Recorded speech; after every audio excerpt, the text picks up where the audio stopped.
Hi everyone. Today we're going to be talking about a new topic, area under a curve. So in the past we've been dealing with curves a lot and we've been dealing with their rates of change.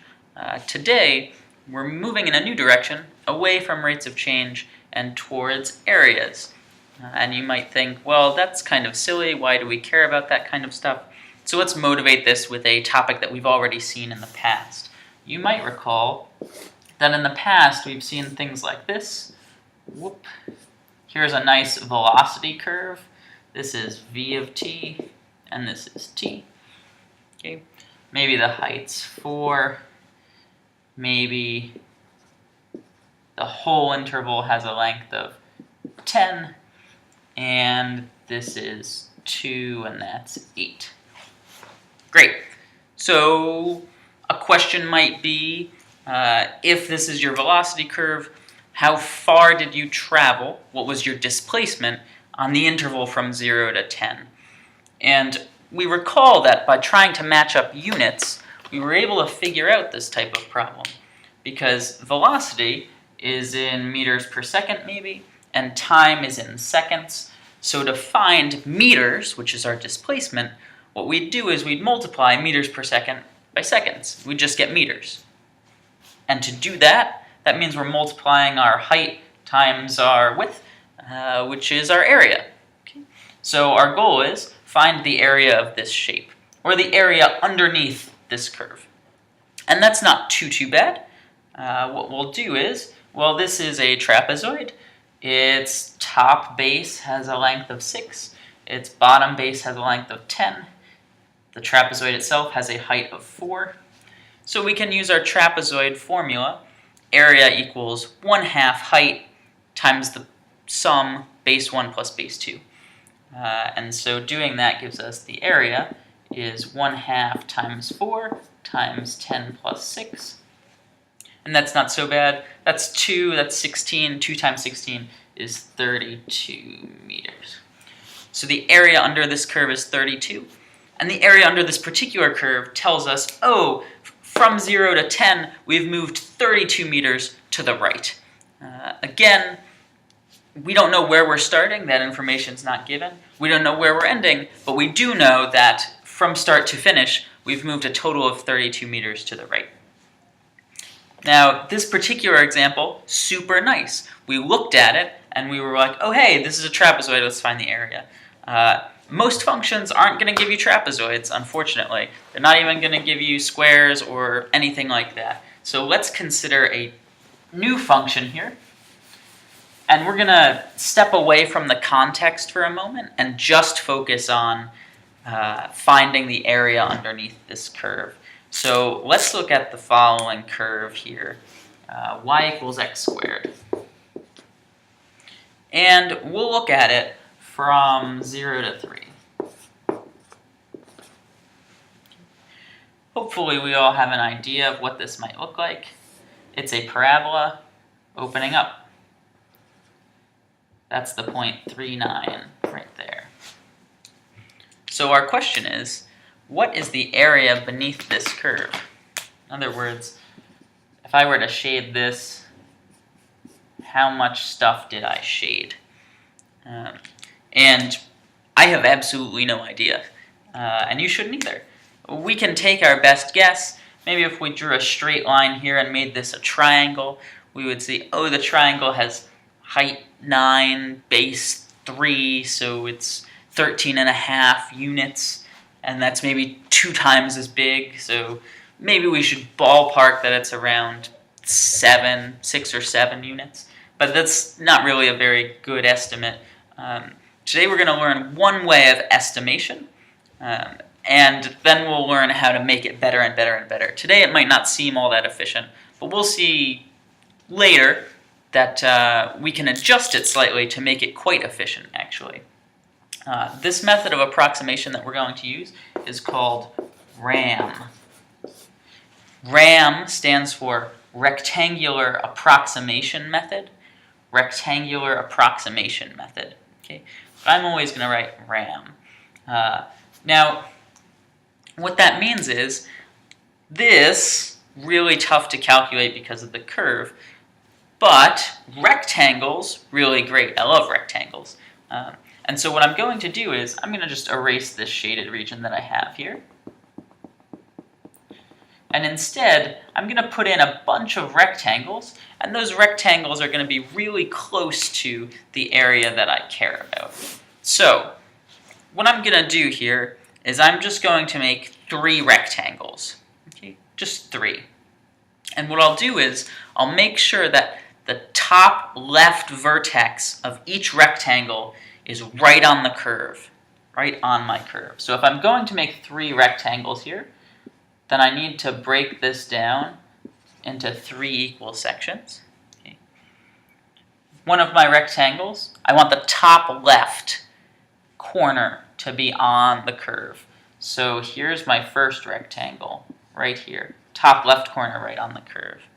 Here's my second rectangle, right here. Top left corner is on the curve.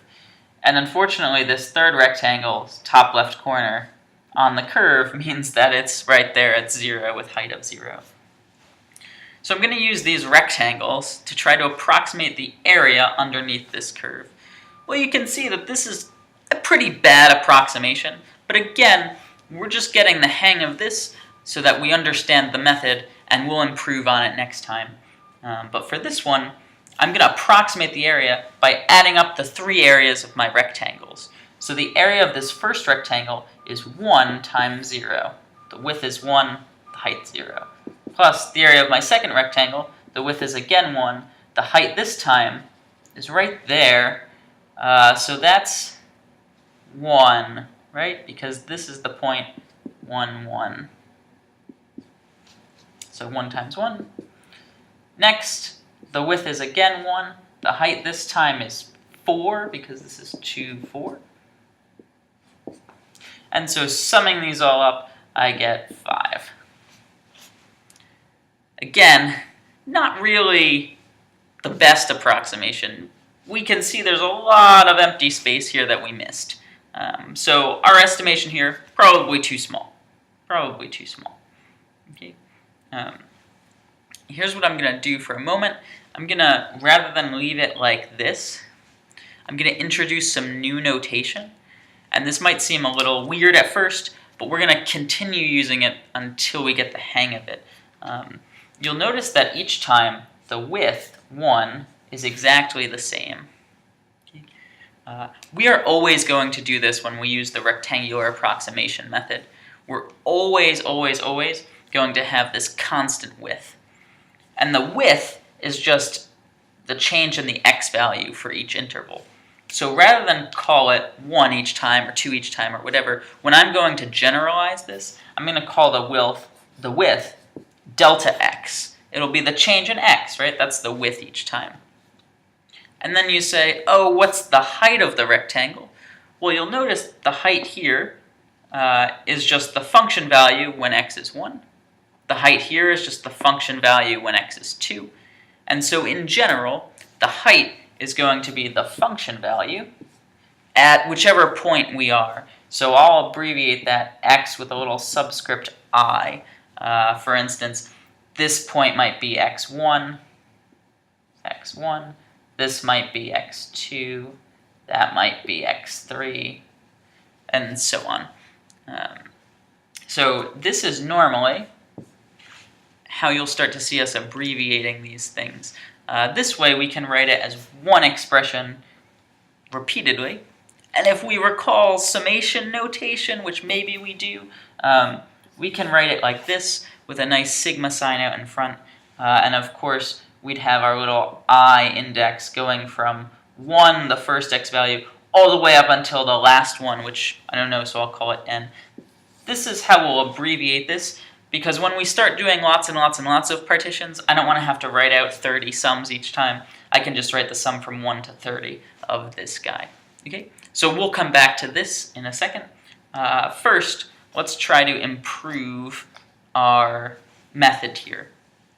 If you'll notice, this particular one, we chose the top left vertex to be on the curve.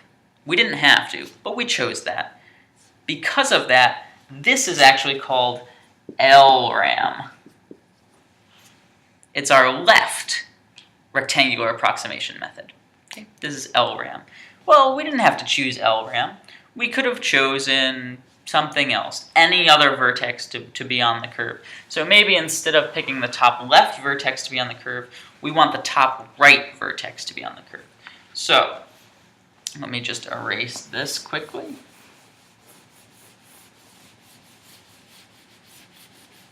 We'll redraw our curve here. Again, it's x squared from 0 to 3, so that's the point 39. Again, we're going to use the same number of partitions here. 1, 2, 3. Great. And now instead of the top left vertex being on my curve, what if the top right vertex was on my curve? So, starting here at x1, I'll put the top right vertex on my curve and make that rectangle. Here at x2, I'll put the top right vertex on my curve and make that rectangle. And then here at x3, I'll pick this point and I'll make that rectangle. And again, I'll find the sum of the areas here. Now I'm going to use my summation notation to start with. It's going to be from 1 to 3 because I have 3 rectangles. It's going to be delta x times f of x sub I. Right? Because I will go from 1, 2, 3. Delta x should stay the same each time. Because of our particular partition, we know that delta x is just 1. And f of xi is going to be, well, this equation, xi squared. And so we'll write this out the long way. That's going to be 1 times, well, f of x1, right? x1 is just 1. 1 squared is just 1. x2 is 2. 2 squared is 4, so we'll have 1 times 4. x3 is 3. 3 squared is 9, so we'll get 1 times 9. And adding those all up, we'll get 14.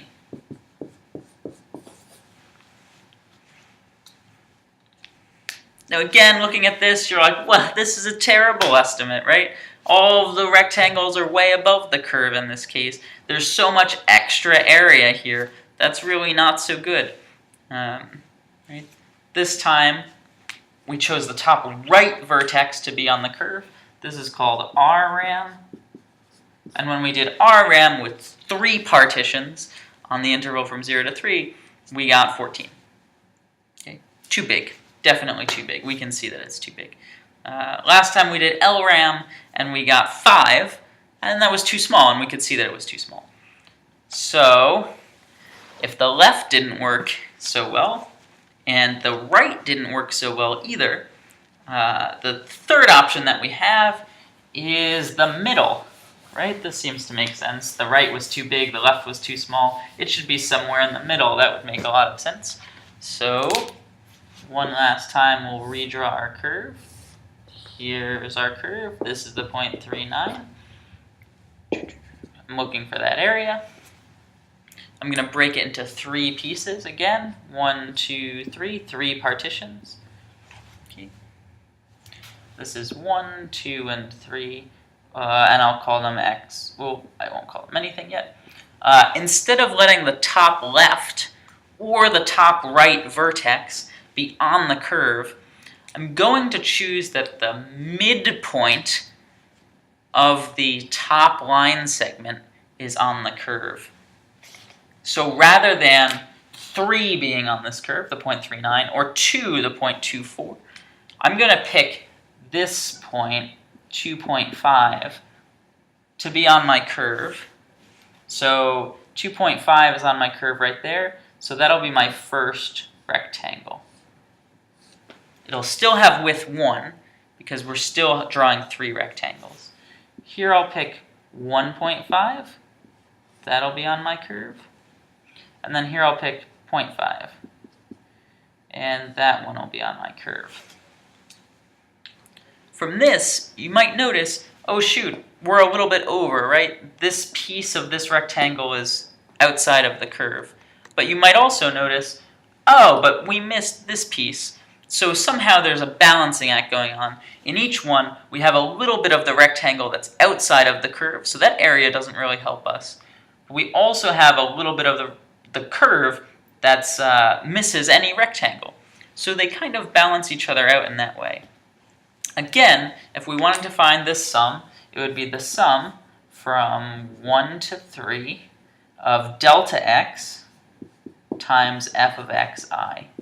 Okay? In this case, our delta x is still 1 because we had 3 rectangles and we were from 0 to 3. And our f of xi, again, because it's the same function, is xi squared. So if we wanted to write out the sum, we could. It would be 1 times 0.5 squared plus 1 times 1.5 squared plus 1 times 2.5 squared. And if we really wanted to, we could use our calculator, or we could recognize that, hey, I know 5 squared is 25, so 0.5 squared is 0.25. I know 15 squared is 225, 1.5 squared is 2.25, and 25 squared is 625, so 2.5 squared should be 6.25. So this should give me 0.25 plus 2.25 plus 6.25. And if we add those together, we get 8.75. Now, this is probably the best approximation so far of the 3 that we've seen. It seems to make sense conceptually that it would be the best. And this one is called MRAM. So we have our 3 types of RAM. We have LRAM, which is the top left vertex right on the curve. We have RRAM, the top right vertex is on the curve. And we have MRAM, the midpoint of the top line segment is on our curve. This procedure does not really get any more complicated. It does get a bit more tedious, though. Often we'll have more than just 3 partitions. You can see that having 3 partitions didn't work out so well in most of our cases here. But what if we had 8, 9, 10, 11, 12 partitions? You'd start to see that the rectangles would get so small that they'd be pretty good approximations here of what we see under the curve. And so I'm not going to do any more examples with you today, but I am going to leave you with 2 questions for the day. So let's write those down. The first question is for you to work out on your own, and it's going to be approximate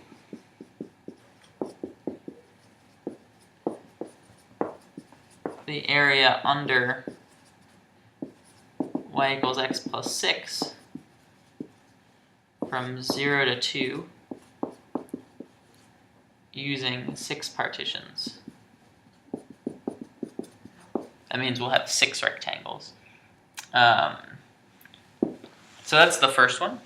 Ideally, you'll do LRAM, RRAM, and MRAM. And because x plus 6 is just a line, you should also be able to figure out the area just from looking at it, recognizing the shape and calculating the area, so you can see how good or bad your approximations are and test that out for yourself. The second question I have for you is LRAM always an underestimate?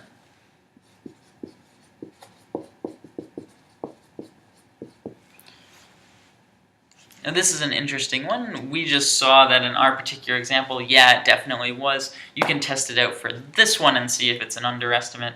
And the question is it always an underestimate? Is LRAM always an underestimate? Similar question, is RRAM always an overestimate?